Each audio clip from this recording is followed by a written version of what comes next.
আটকে যাবে ভাই, অনেকগুলো খড় আটকে গেছে, এটা একটা সমস্যা। এই দেখো, ওকে গাইস, সুজুকি শোরুমে এসে গেছি, এখন তেল দেবে ভাই।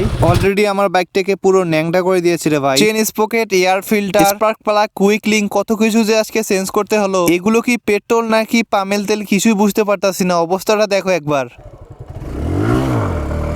ও ডাট জাম করতেছে। হ্যাঁ, আসসালামু আলাইকুম গাইস, কেমন আছেন? আশা করি সবাই অনেকটা ভালো আছেন, আমিও তোমাদের দিয়ে অনেকটা ভালো আছি। তো গাইস, আজকে যাচ্ছি বাইকটা সার্ভিস করাতে।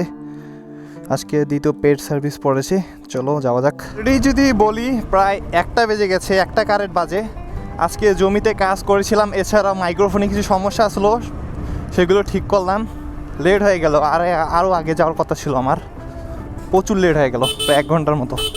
এই দেখো গাইস, রাস্তায় কীভাবে খড় শুকাতে দিচ্ছে।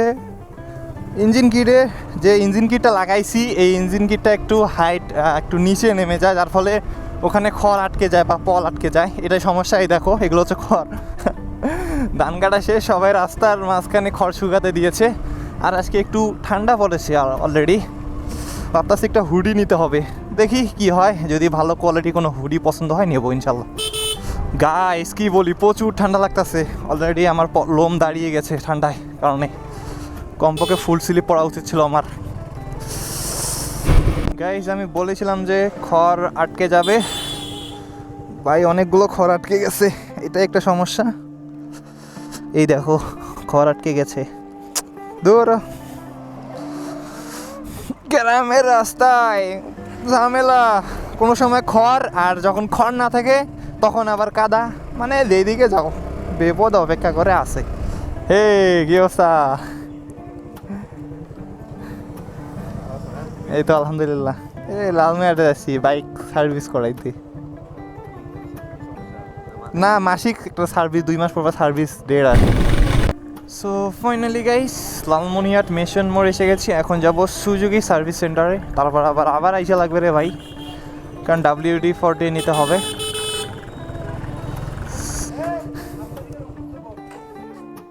ওকে গাইস, সুজুকি শোরুমে এসে গেছি, এখন তেল দেবে ভাই, একটু চেক করতেছে।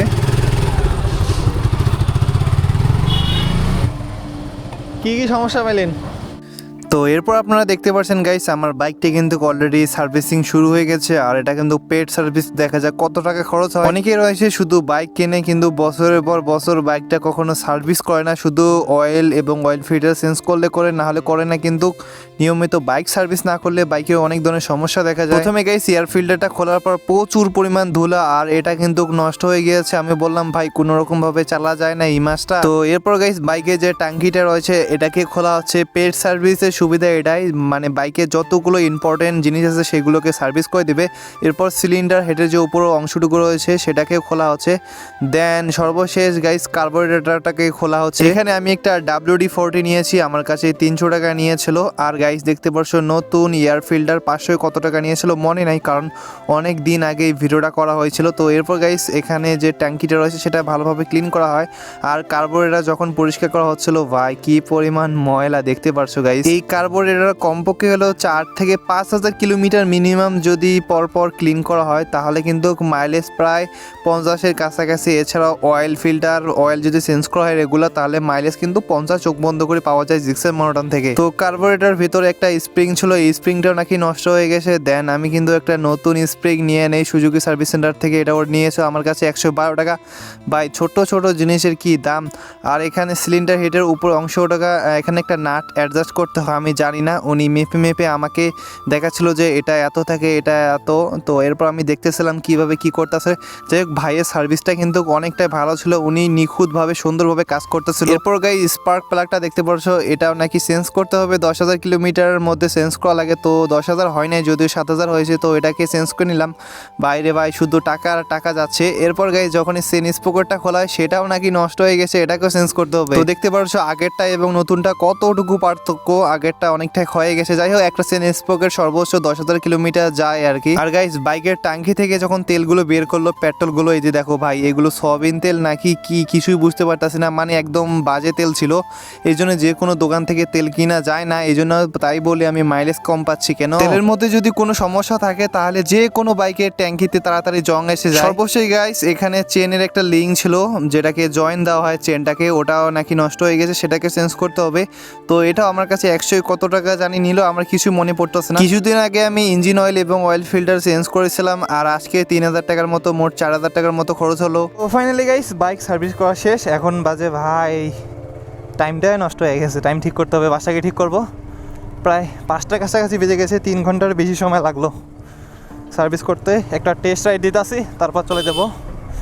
বিল কি বলি, এতগুলো টাকা লাগবে ভাবতে পারি নাই, ভাবছিলাম 1000 লাগবে, এখন দেখি ভাই। কেমন আছো? এই তো আলহামদুলিল্লাহ। কই যাও? আমিও তো যাইতাছি ওইখানটায়। তা আসো, দেখা হবে, সমস্যা নাই, আমি ওইখানে যাইতাছি। দেখা যায় না।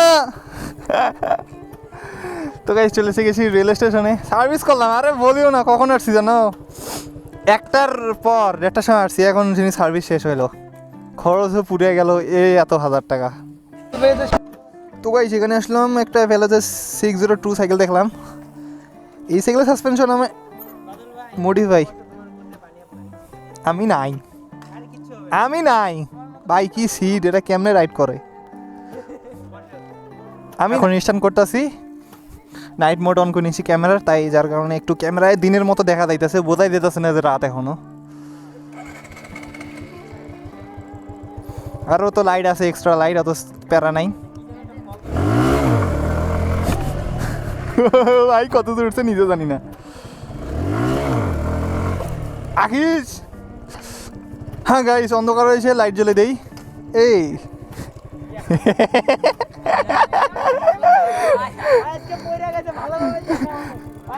গাইস এই বেচারা ছেলেটা আজকে পড়ে গিয়েছিল, ভিডিওতে দেখছিল, এই জন্য ছেলেটার মন খারাপ প্রচুর।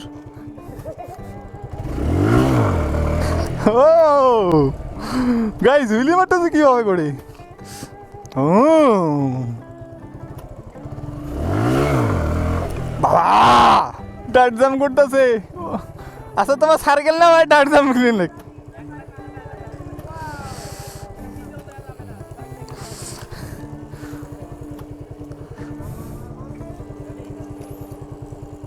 না গাইস চলে গেছি পৌরসভায়, বাইকটা আগে রাখতে হবে, এখানে পার্কিং করতে দিবে। এটা তো লোগো দাম নেই, আলাদা, এটা মডেল ডিজাইনটা আলাদা। ঘুড়িটা কিরকম লাগতেছে জানি না, কিরকম দেখা যাচ্ছে। তো গাইস এখন মেন রোডে এসে গেছি। এখন আলোটা দেখতে পাচ্ছ, এটা হচ্ছে নতুন হেডলাইটের আলো, যেটা এলইডি প্রজেকশন একটা লাইট। মোটামুটি আলো যদি বলি অনেকটাই সুন্দর। এটা হচ্ছে লো বিম, হাই বিমে যদি দেই, এই যে ভাই পুরা রাস্তা কভার করে নিতেছে। অন্য বাইকের থেকেও আলো অনেকটাই বেশি। এই যে অটো যত কিছু যাইতেছে, সামনে টিকতে পাইতেছে না আলোর কারণে। এই যে সামনে দুটা বাইক আসতেছে, আমি দেখাই, এই দেখো আমার বাইকের আলো কতটা বেশি। এই যে সামনে একটা অটো আসতেছে, অটোর সামনে দেখাই যে আলোটা একটা আইডিয়া এসে যাবে। এই যে দেখো গাইস, ও ভাই এটা তো অটো না, এটা তো কারের থেকে বেশি আলো হয়ে গেছে। যদি 2টা লাগা যাইতো আমার বাইকে তাহলে তো